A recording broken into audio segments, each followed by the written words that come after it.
सर्वेभ्यो नमो नमः।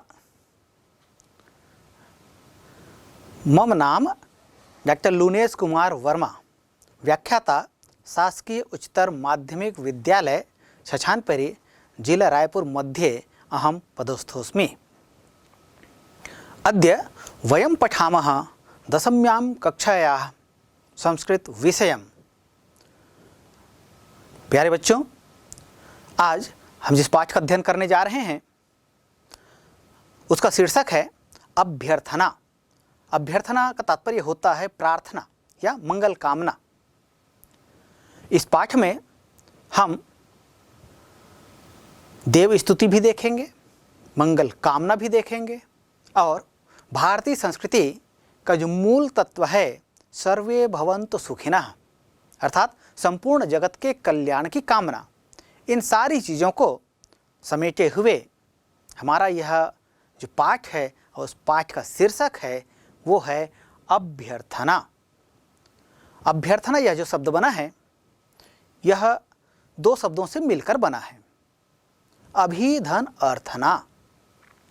यहाँ यण स्वर संधि का प्रयोग हुआ है। इसका तात्पर्य होता है प्रार्थना या मंगल कामना। जैसे भारतीय परंपरा की यह विशेषता रही है कि जब हम किसी कार्य को प्रारंभ करते हैं तो प्रार्थना से या मंगल कामना से या मंगलाचरण से किसी कार्य को प्रारंभ किया जाता है।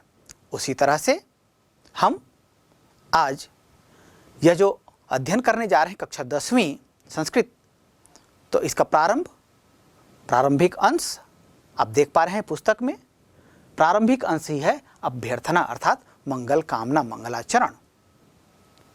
आइए हम इस पाठ के जो पहले श्लोक हैं उसको देखते हैं।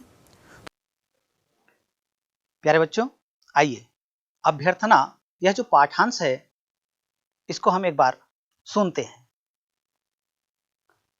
ओम सहनाववतु सहनौ भुनक्तु सह वीर्यं करवावहै तेजस्विनावधीतमस्तु मा विद्विषावहै। संगच्छध्वं संवदध्वं समवो मनांसि जानताम् देवाभागं यथा पूर्वे संजानाना उपासते। गुरुर्ब्रह्मा गुरुर्विष्णुः गुरुर्देवो महेश्वरः गुरुर्साक्षात् परं ब्रह्म तस्मै श्री गुरवे नमः। सर्वे भवन्तु सुखिनः सर्वे सन्तु निरामयाः सर्वे भद्राणि पश्यन्तु मा कश्चित् दुःखभाग् भवेत्। भारत में गुरु शिष्य परंपरा आदि काल से चली आ रही है और यह जो गुरु शिष्य की परंपरा है यह परंपरा बनी रहे। गुरु और शिष्य साथ साथ चलने की बातें कहते हैं, साथ में विद्या अध्ययन की बात करते हैं, अपने पुरुषार्थ की बात करते हैं और विद्या के माध्यम से पराक्रमी बनने की बातें वे ये जो पहला श्लोक है इसमें कहते हैं। पहला श्लोक आप देख रहे हैं। ओम सहनाववतु सहनौ भुनक्तु सह वीर्यं करवावहै तेजस्विनौ अधीतमस्तु मा विद्विषावहै। यह पहला श्लोक है। यहाँ गुरु और शिष्य दोनों के संदर्भ में बातें कही गई हैं। ओम सहनावतु, हम दोनों देखिए नाववतु कहते हैं, ये नौ धन अवतु से मिलकर बना है। नौ धन अवतु, यहां भी यण स्वर संधि का प्रयोग हुआ है। सह का मतलब होता है साथ, हम दोनों साथ साथ। कौन दोनों साथ साथ? गुरु और शिष्य साथ साथ। अवतु, अवतु जो रूप आप देख रहे हैं ये जो है अव धातु से बना है, और अव धातु जो है रक्षण अर्थ में प्रयुक्त किया जाता है। यहाँ लोट लकार का प्रयोग किया गया। लोट लकार प्रथम पुरुष एक वचन का यहाँ प्रयोग किया गया, किसमें? अवतु शब्द में। तो ओम सहनावतु, हम दोनों की साथ साथ रक्षा हो। ईश्वर जो है हम दोनों की साथ साथ रक्षा करें, अर्थात हमारा गुरु और शिष्य का जो संबंध है यह संबंध जो है बना रहे, इसमें किसी प्रकार की विघ्न या बाधा न आए, ऐसे ईश्वर से प्रार्थना की गई है, मंगल कामना की गई है। सह नौ भुनक्तु, और हम दोनों साथ साथ उपभोग करें। किसका उपभोग करें? हम दोनों साथ साथ विद्या का उपभोग करें, अर्थात हम दोनों जो है विद्या का उपभोग करते हुए अपना जो ज्ञान है इसको हम और इसमें वृद्धि करें। तो ओम सहनावतु सह नौ भुनक्तु, अर्थात हम दोनों का जो है विद्या से पोषण हो। जिस तरह से शरीर का पोषण आहार से होता है, उसी तरह से गुरु और शिष्य के जो संबंध की बात की जा रही है, तो गुरु और शिष्य का संबंध जो है मस्तिष्क से संदर्भित है, बुद्धि से संबंधित है। अर्थात गुरु और शिष्य का पोषण हो, तो पोषण कैसे हो? विद्या से पोषण हो। तो हम दोनों का विद्या से पोषण हो। सह वीर्यम करवावहै, और हम दोनों जो हैं उसी विद्या के माध्यम से वीर्यम, वीर्य मतलब पराक्रमी बने, अर्थात विद्या की प्राप्ति के लिए हम दोनों आपस में पुरुषार्थ करते हुए सामर्थ्यवान बने, ये बातें कही जा रही हैं। तो सह वीर्यम करवावहै, तो गुरु और शिष्य जो है विद्या के माध्यम से वीर्यवान पराक्रमी बनने की बातें यहाँ कहते हैं। अगला पद है तेजस्वी नौ अधीतमस्तु, और हम दोनों का जो अध्ययन है, ये जो विद्या का अध्ययन है, विद्या आदान प्रदान जो है, विद्या के माध्यम से विचार विमर्श जो है वो कैसा हो? वो तेजस्वी हो, अर्थात तेज से युक्त हो, अर्थात हम समाज को दिशा देने में समर्थ बने। मां विद्विषावहै, और हम दोनों में कभी भी विद्वेष न हो, अनबन की स्थिति न हो, अर्थात गुरु का शिष्य पर कृपा बनी रहे और शिष्य भी गुरु का सदैव एक पिता की भांति आदर करता रहे। प्यारे बच्चों, यह जो श्लोक है इसमें आप देख रहे हैं कुछ संधि पद हैं, जैसे नाववतु, नौ धन अवतु, इसी तरह से अधीतमस्तु, अधीतम धन अस्तु, इसका प्रयोग किया गया। यहां आप देखते हैं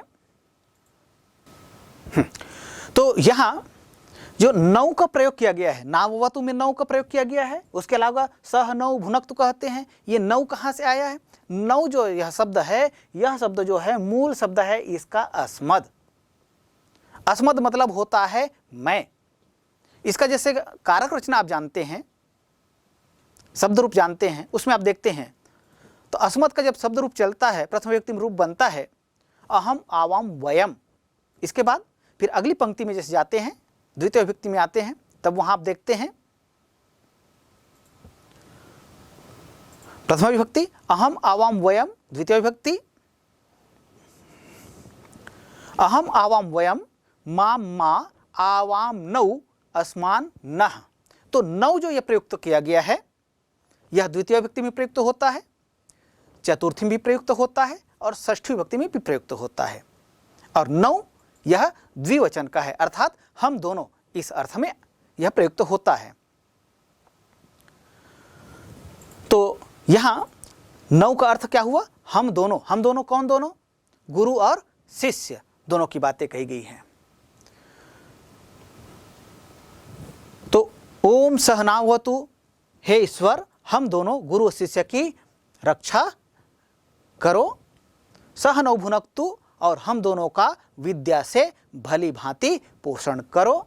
सह वीर्यम करवावहै, और हम दोनों जो हैं विद्या अध्ययन करते हुए, पुरुषार्थ करते हुए पराक्रमी बने।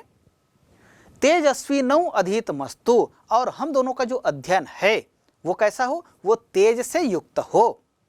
और माँ विद्विषावहि, हम दोनों में कभी भी विद्वेष न हो, अर्थात हम दोनों का गुरु शिष्य का जो संबंध है वो संबंध सदैव बना रहे। अर्थात गुरु का कार्य क्या है, गुरु का कार्य है शिष्य को शिक्षा प्रदान करना, और शिष्य का कार्य है गुरु की सेवा करते हुए गुरु में निहित ज्ञान को प्राप्त करना। तो यह जो संबंध है वह हम दोनों में सदैव बना रहे, ऐसी कामना इस प्रथम श्लोक में किया गया है।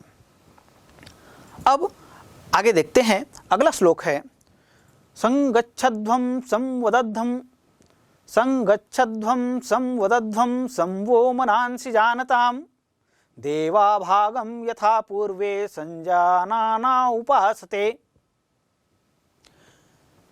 यह जो श्लोक है वस्तुतः ऋग्वेद का एक मंत्र है। आप सभी जानते हैं जो वैदिक साहित्य कहा जाता है ये विश्व का प्राचीनतम साहित्य है। हम संस्कृत की बात करते हैं तो संस्कृत के भी दो रूप हैं, एक है लौकिक संस्कृत और एक है वैदिक संस्कृत। वैदिक संस्कृत और लौकिक संस्कृत में कुछ भिन्नताएं हैं। क्या भिन्नताएं हैं? कुछ ऐसे रूप हैं जो रूप केवल हमें वैदिक संस्कृत में देखने को मिलता है, लौकिक संस्कृत में वे रूप देखने को नहीं मिलते हैं।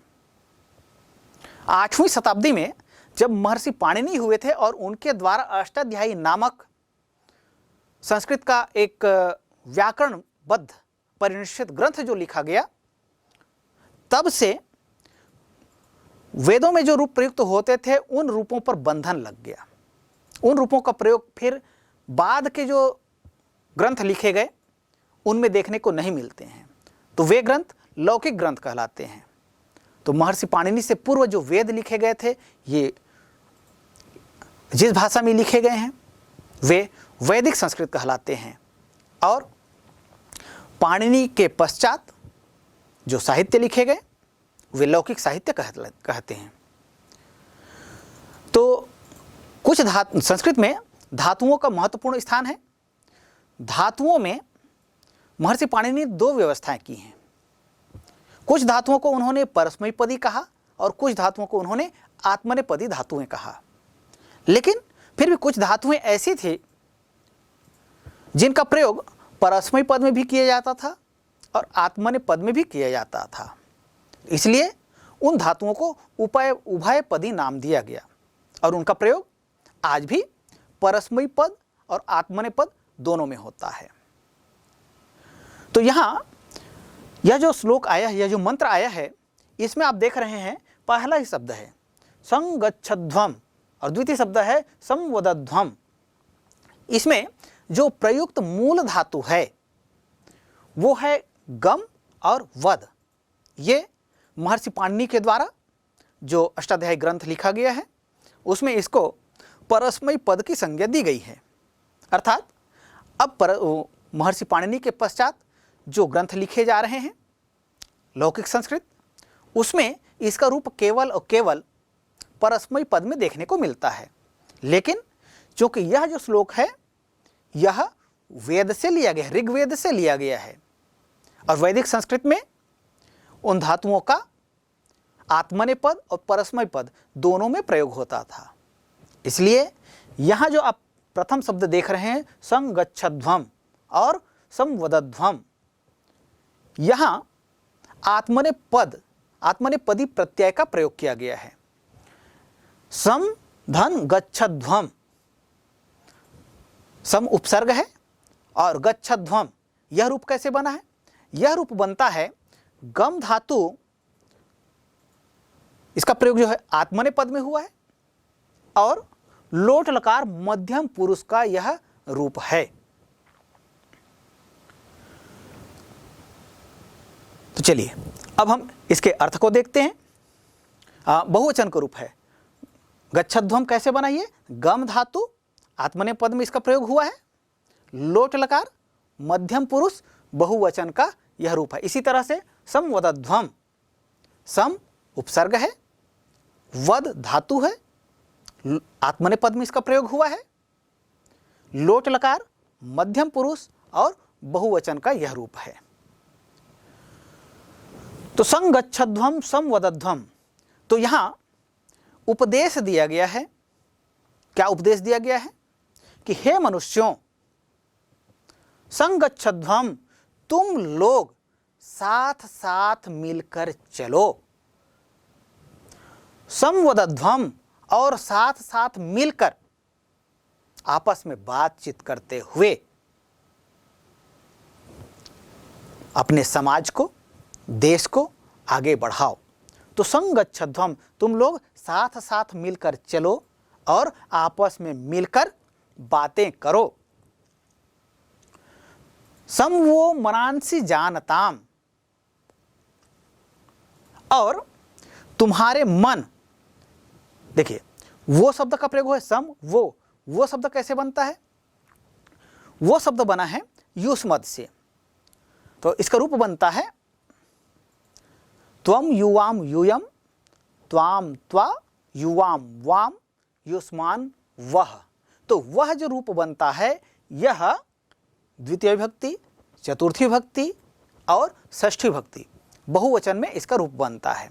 तो यहाँ चूंकि वो और मनांसि दोनों के बीच में संधि हुई, इसलिए ये वह से क्या हो गया? वो हो गया।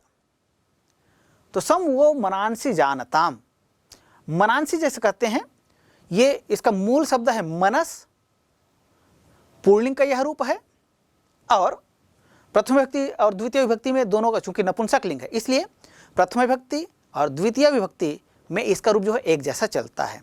रूप बनता है मनः मनसि मनांसि। तो सम वो मनांसि जानताम, अर्थात तुम्हारे मन एक समान होकर ज्ञान प्राप्त करें, अर्थात मिलकर एक दूसरे से बात करते हुए ज्ञान प्राप्त करो, अर्थात अपने प्राप्त ज्ञान में भी वृद्धि करो, ये कहने का तात्पर्य है। देवा भागम यथा पूर्वे, जिस प्रकार से, यथा यह अव्यय पद है, इसका अर्थ होता है जैसे या जिस प्रकार से, यथा पूर्वे जिस प्रकार से, पूर्वे पहले, संजाना ना उपासते, संजाना मतलब, इसका मतलब होता है बुद्धिमान लोग, विद्वान लोग, सज्जन लोग। पूर्वे पहले, देवा भागम सेवनीय प्रभु को, अर्थात जिस प्रभु की हम सेवा करते हैं, आराधना करते हैं, तो सेवनीय प्रभु को संजाना जानते हुए, उपासते उपासना करते आए हैं। तो हे मनुष्यों, जैसे तुम्हारे पूर्वज देवताओं को, सेवनीय प्रभु को, आराध्य प्रभु की सेवा करते आए हैं, उपासना करते आए हैं, वैसे ही तुम भी उपासना करो, यह उपदेश दिया गया है। तो संगच्छध्वम संवदध्वम सम वो मनांसि जानताम, देवा भागम यथा पूर्वे संजानाना उपासते। इसका अर्थ हुआ, हे मनुष्यों, तुम लोग एक साथ मिलकर चलो, आपस में मिलकर बातें करो, तुम्हारे मन एक समान होकर ज्ञान प्राप्त करें। जिस प्रकार बुद्धिमान लोग सेवनीय प्रभु को जानते हुए उपासना करते आए हैं, वैसे ही तुम लोग भी करो। तो यह ऋग्वेद का मंत्र है। चलिए आगे बढ़ते हैं, और अगला हमारा जो श्लोक है उसमें गुरु की महिमा का बखान किया गया है। अर्थात हम जब संसार में हैं तो हमको जितना भी जो भी ज्ञान प्राप्त हुआ है वह गुरु की कृपा से ही प्राप्त हुआ है। यदि आज हम ईश्वर को जानते हैं तो गुरु की कृपा से ही जानते हैं। इसीलिए गुरु को ब्रह्मा, विष्णु और महेश से बढ़कर बताया गया है। श्लोक है, गुरुर्ब्रह्मा गुरुर्विष्णु गुरुर्देवो महेश्वरः गुरुर्साक्षात् परम ब्रह्म तस्मै श्री गुरुवे नमः। अर्थात गुरुर्ब्रह्मा, इस पद को पहले देखते हैं। गुरु धन ब्रह्मा इति गुरुर ब्रह्मा, यहां विसर्ग संधि का प्रयोग हुआ। गुरुर विष्णु, यहां भी गुरु धन विष्णु इति गुरुर विष्णु, यहां भी विसर्ग संधि का प्रयोग हुआ है। कश्चित, कह धन चित, यहां भी विसर्ग संधि का प्रयोग हुआ है। तो प्यारे बच्चों,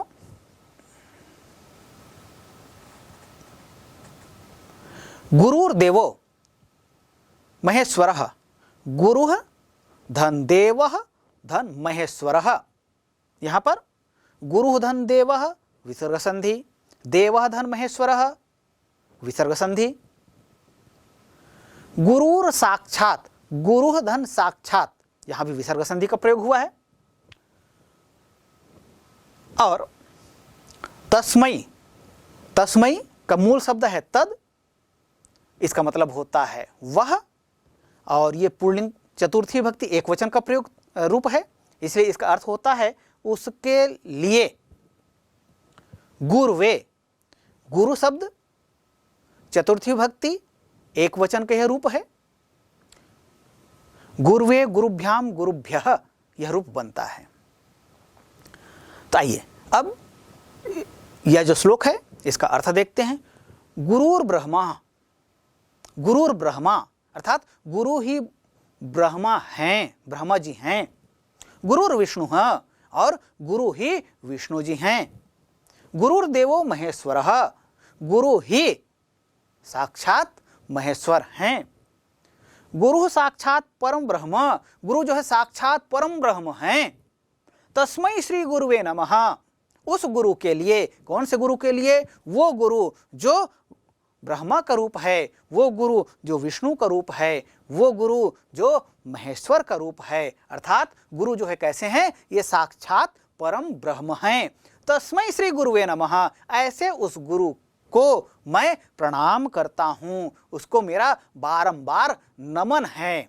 यह भाव है इस श्लोक का। आगे जो श्लोक आ रहा है उसमें हम देखते हैं। श्लोक है सर्वे भवन्तु सुखिनः सर्वे सन्तु निरामयाः। इस श्लोक में संपूर्ण संसार के जीव जगत संसार जो हैं इनके मंगल कामना की गई है। श्लोक है सर्वे भवन्तु सुखिनः सर्वे सन्तु निरामयाः सर्वे भद्राणि पश्यन्तु मा कश्चित् दुःख भाग् भवेत्। संपूर्ण संसार के कल्याण की कामना इस श्लोक में की गई है। सर्वे मतलब सभी, भवन्तु भूधातु लोट लकार, प्रथम पुरुष बहुवचन का यह रूप है, और सुखिनः सुखी हों, सर्वे सन्तु निरामयाः, सर्वे भवन्तु सुखिनः अर्थात संसार के सभी प्राणी कैसे हों? सुखी हों। सर्वे सन्तु निरामयाः, और सभी निरोग हों, अर्थात कोई भी रोग का भागी न बने। सर्वे भद्राणि पश्यन्तु, और सबका कल्याण हो। पश्यन्तु दृश्य धातु, दृश्य का पश्य रूप बनता है, यहां भी लोट लकार, प्रथम पुरुष बहुवचन का रूप है यह पश्यन्तु। तो सभी का कल्याण हो। मां कश्चित् दुःख भाग् भवेत्। मां यह क्या है? यह एक अव्यय पद है, और इसका अर्थ संस्कृत में निषेध अर्थ में होता है। निषेध अर्थात नहीं या मत, इस अर्थ को यह देता है। तो मां कश्चित्, कश्चित् कह धन चित, कह मतलब कोई भी, चित, चित क्या है? यह एक अव्यय पद है। अनिश्चितकाली जो अव्यय होते हैं, अनिश्चित काल को जब बताना होता है तब इस अव्यय पद का प्रयोग किया जाता है। दुख भाग भवेत, दुख का भागी, भवेत भू धातु विधिलिंग, प्रथम पुरुष एक वचन का यह रूप है, और इसका तात्पर्य क्या है? कोई भी हो, अर्थात कोई भी होना चाहिए। क्या होना चाहिए? कोई भी दुख का भागी नहीं होना चाहिए, ये कह रहे हैं। तो सर्वे भवन्तु सुखिनः अर्थात सभी सुखी हों। सर्वे सन्तु निरामयाः, और सभी जो हैं निरोगी हों। सर्वे भद्राणि पश्यन्तु, और सबका कल्याण हो। माँ कश्चित् दुख भाग भवेत, कोई भी दुख का भागी न हो। तो इस तरह से इस पाठ में जो 4 श्लोक दिए हुए हैं, इन चारों श्लोकों में पहले श्लोक में जिस तरह से गुरु शिष्य की बातें कही गई हैं, दूसरे श्लोक में हमें उस ईश्वर के कल्याण की कामना की गई है, आराधना की बातें कही गई हैं, हमारी आस्था की बात कही गई है। तीसरे श्लोक में गुरु की महिमा का गान किया गया है, अर्थात गुरु की महिमा का बखान किया गया है। और चौथा श्लोक, इसमें संपूर्ण संसार के चराचर जो जगत है इसके कल्याण की कामना की गई है। तो इस तरह से हमारा यह जो पाठ है अभ्यर्थना मंगल कामना, इसके माध्यम से हम संपूर्ण चराचर जगत के मंगल कामना करते हैं।